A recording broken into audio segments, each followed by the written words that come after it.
എൻ്റെ ഒരു ഫ്രണ്ട്സ് നമുക്ക് നല്ലൊരു കൊഴുക്കട്ട ഉണ്ടാക്കാം ഇങ്ങനെയൊന്നറിയണ്ടേ.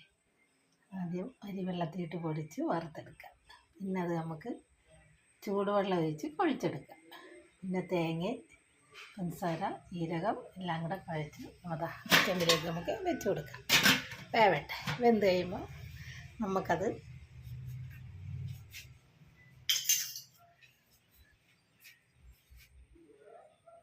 അങ്ങനെ മുറിച്ചെടുക്കാം.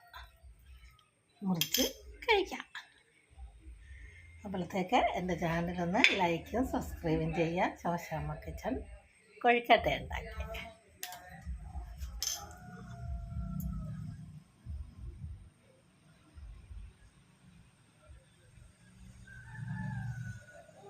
ഒന്ന് കഴിച്ച് നോക്കിയാലോ? എല്ലാം കഴിക്കാൻ കൂടുന്നുണ്ടാവും. കഴിക്കാം. കണ്ടതിൻ്റെ ഉള്ളൊക്കെ കണ്ടോ? തേങ്ങ പഞ്ചസാര എല്ലാം കൂടെ വെച്ച് ഉപയോഗിച്ചെടുത്ത്.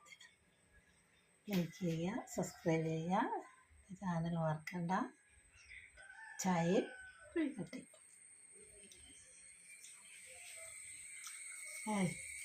സൂപ്പർ എന്ന് പറഞ്ഞാലും പറയാത്ത സൂപ്പർ.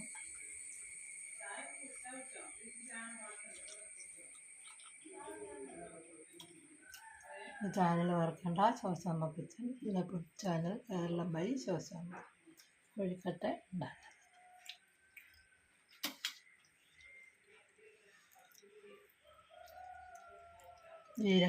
ജീരകമായത് ഇട്ടപ്പോൾ അതിൻ്റെ മുകളിലായി ജീരകം, പഞ്ചസാര, ഏലക്കായ എല്ലാം കൂടെ ചേർത്ത്